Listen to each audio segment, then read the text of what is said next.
We're standing in front of an enormous challenge, which we barely recognize. The world has signed the Sustainable Development Goals, the most aspirational agenda for all humans on Earth to have good lives, good development, good economies within a stable Earth system. We have the Paris Climate Agreement that we're now going to transform the world to stay as far below 2 degrees Celsius warming as we ever can to stand a chance to have a prosperous, sustainable development for humanity in the future. How are we to succeed? What agenda is this? Is the agenda that allows us to continue largely doing better gradually as we have been trying to do over the past decades? Or is it rather a transformative agenda, something that fundamentally changes both how the economy and our behaviors and how development operates? Here I'd like to make the case that we are way beyond the incremental journey. In fact, up until very recently, we had the Millennium Development Goals. We were to halve poverty in the world. This agenda was very important, it was successful, and it was, in all honesty, an incremental journey. It could still occur within efforts of focusing in on one element of our challenge, namely to, as fast as possible, halve poverty in the world. A fundamental and so important accomplishment for sustainable development. But now we're facing a much wider agenda. We're facing the challenge of securing wealth and human well-being for the long term on a stable planet. This will require nothing less than so dramatic changes that we will need a new narrative, a new storyline that lays out what is the journey we want to see for all of us on planet Earth. And we don't have that narrative.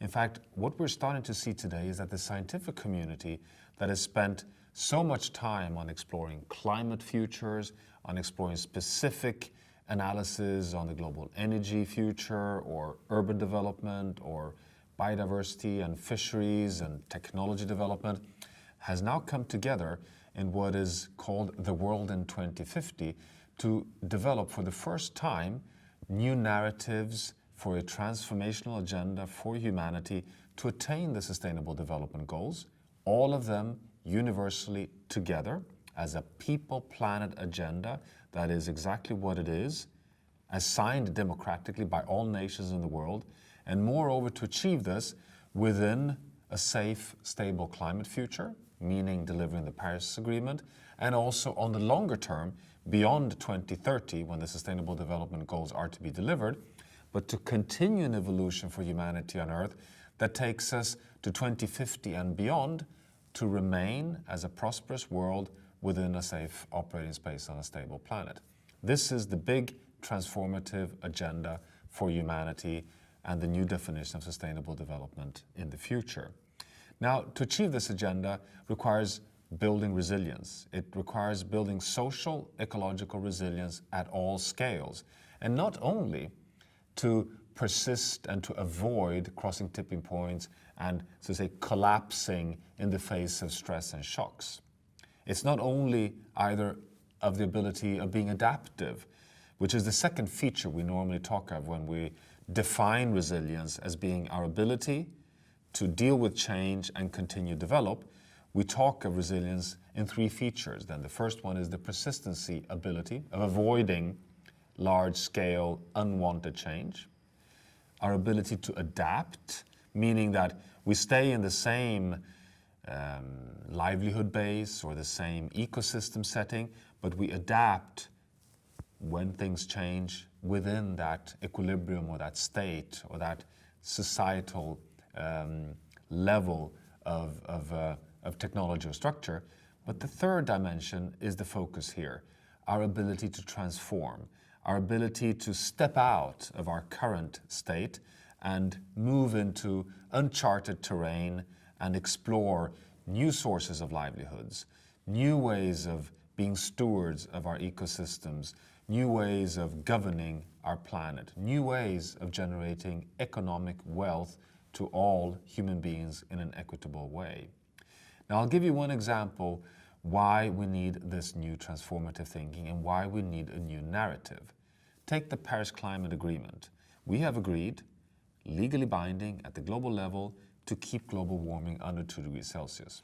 We are already at 1.1 degrees Celsius. We're actually committed to almost 1.5 degrees Celsius. We're starting to see the massive costs that this entail. 2017 was a record. Just the hurricanes Irma, Maria, and Harvey hitting North and Latin America cost the societies impacted $300 billion US. A massive cost and a proof that extreme events generated and reinforced by anthropogenic global warming, by human-caused climate change, is starting to hit back on societies. Now, in order to stay under 2 degrees Celsius, science shows clearly that we need to stay within a finite global carbon budget. So that's a key insight. The sustainable development in the Anthropocene means if you're going to stay within a safe operating space on Earth, planetary boundaries, you need to stay within finite budgets for, in this case, carbon. The same goes for water, the same goes for land, the same goes for nitrogen, the same goes for phosphorus. Let's focus on carbon. Well, we know for carbon that we've only roughly 800 billion tons of carbon dioxide remaining to emit to stand a chance to stay under 2 degrees. We emit 40 billion tons of carbon dioxide per year, roughly, today. You just do the math and you'll see how short time we have left in a fossil fuel-driven world economy. 800 divided by 40 gives us another 20 years in an oil, coal, and natural gas-driven world economy. Now, you take the Intergovernmental Panel on Climate Change science scenarios on a safe climate future, and it shows that we have to bend the curve of emission no later than 2020, so in 2 years' time, and then follow a reduction path, reducing our emissions at a pace of roughly 6 to 7% per year to stand a chance of staying under those 800 billion tons of carbon dioxide to be able to stay under 2 degrees Celsius. Now, we have shown that that is a pace which actually connects, quite interestingly, to one of the most important innovation driving pathways we've seen in modern history over the past 50 years, namely the Moore's Law. In the early 1960s, Gordon Moore, the establisher of Intel, established this self-fulfilling prophecia that the innovation pace in the transistor density in computers, determining the speed of computers, would be doubling every 18 to 24 months. Now, this was, of course, almost utopian pace, but it became the guiding competitive star for a transformation of the whole ICT industry, and the pace is kept up until today. Now, inspired by the Moore's Law, we apply that on the climate science, and we found that we can determine a global carbon law, and that this global carbon law is the guide of the pathway that can take us to Paris to stay under 2 degrees Celsius. And it goes as follows. If we can halve emissions every decade, we can keep the pace that can take us to stay under 2 degrees Celsius. So it means in numbers that we would peak our emissions no later than 2020, bending the curve of emissions at 40 billion tons of carbon dioxide in 2 years' time, and then rush down and half emissions by 2030, meaning going from 40 to 20, and then from 2030 to 2040 go from 20 to 10 billion tons, and then the last 2040 to 2050 half from 10 to 5, meaning that we by 2050, 2060 are down essentially at a fossil fuel-free world economy. This can take us to Paris. This is an innovation pathway that is not incremental, it is an energy revolution. It is a fundamental transition of our societies. It's a complete change in our behaviors, because halving emissions every decade is an exponential innovation journey. So that's an example of the kind of pace that science shows today is necessary for us to succeed with sustainable development in the Anthropocene. Now, just to give you extra, so to say, scientific support for why a global carbon law, halving emissions every decade, is a guide to sustainable development in the Anthropocene, is that it's not enough. You see, even if we are successful in halving emissions every decade, we also need to transform the world's food system from being a net source of carbon dioxide today, the single largest source of carbon dioxide, up to 30% of our emissions originating from our food system, both from deforestation and how we unsustainably cultivate land. And by mid-century, that agriculture should transform from a net source to a net sink. In fact, such a large net sink that it should become the world's single largest sink of carbon dioxide. This is nothing less than an agricultural revolution. It's a sustainable agricultural revolution that could spur enormous resilience in our food system. But not even that is enough. To succeed with Paris, we also have to consider scaling carbon capture and storage and biological capture and storage as an engineering investment, because we simply have to recognize that we cannot start bulldozing down coal-fired plants that deliver energy for poor societies in the world and societies across the world, that this is something we simply have to recognize, that now is the time that we've filled up essentially all the carbon space we have. And not even that is enough. Finally, we also need to sustain and safeguard the resilience in all our natural ecosystems. Because can you imagine, 50%, 50, half of our emission of greenhouse gases today are absorbed by natural ecosystems in the oceans and on land, the world's largest free subsidy to the world economy from planet Earth. And if we do all of this, we follow the global carbon law of halving emissions every decade, the Moore's law innovation transformation. We transform agriculture from a source to sink, a revolution.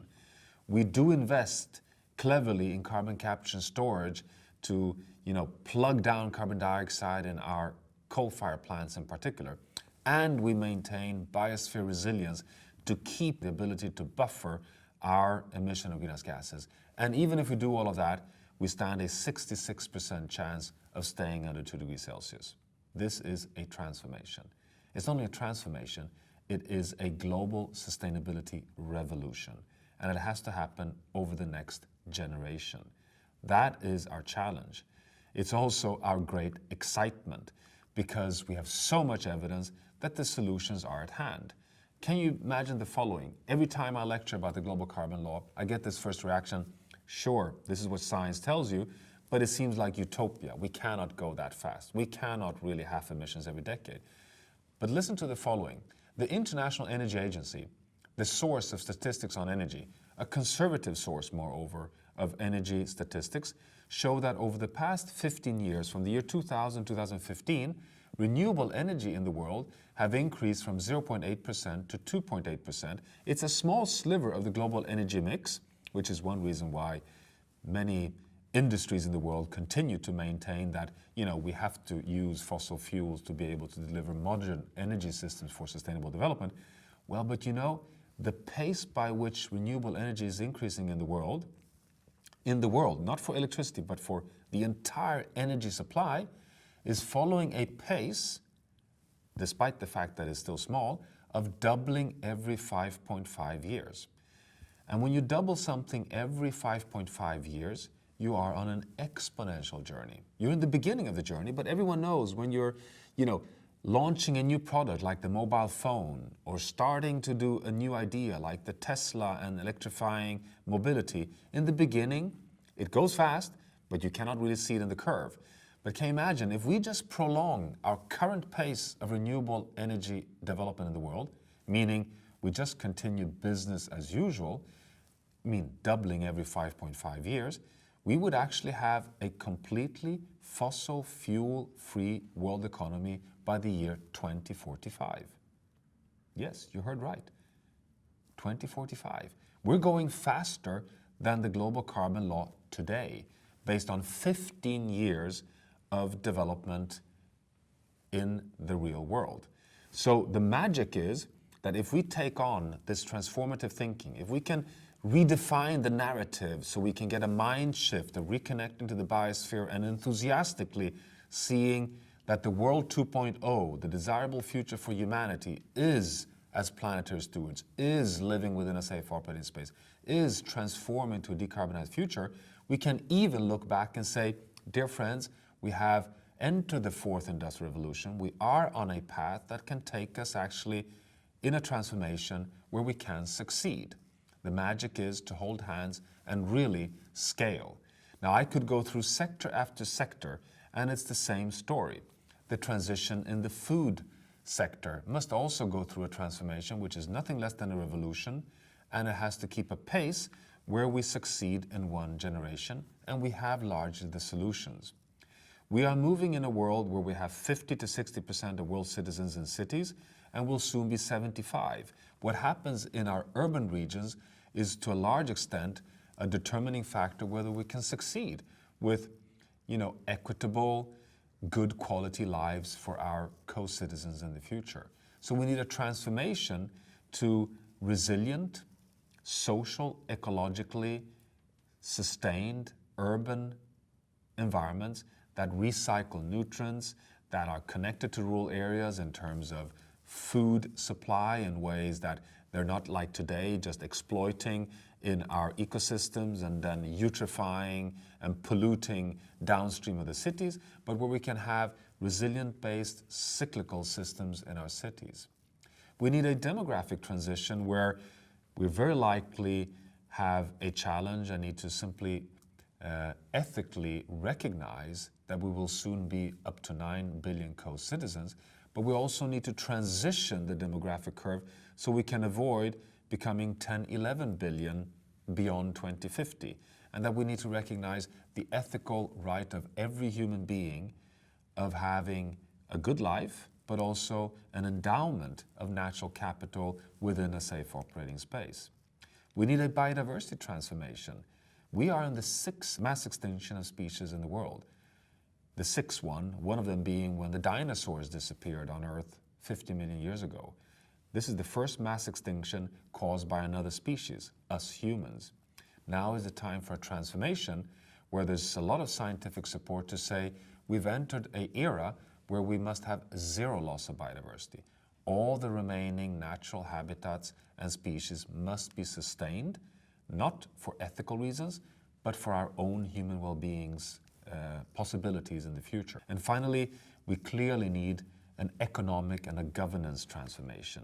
We need to start connecting all the scales, building on the polycentric governance opportunities with communities that can be clever stewards of their own local commons, all the way up to strengthen global governance with regulatory measures that gives equitable and sustainable opportunities for us to be stewards of all the systems in the world, from our oceans all the way to the financial system.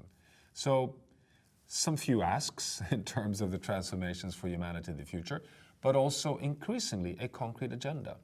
And that this concrete agenda is exactly what the world's nations have asked from us as humanity, because this is what is embedded in the Sustainable Development Goals. This is what the General Assembly has agreed upon. This is a result of the world's largest democratic consultation ever held on planet Earth. It took 3 years for 196 countries to come to the People, Planet agenda of the Sustainable Development Goals. Now we have it, it's the roadmap, it's time to implement, and transformations must be a guide in the way we now deliver sustainable development. So I hope this can inspire for discussions and exploring innovative pathways for a social, ecological, equitable future for humanity on Earth. Thank you very much.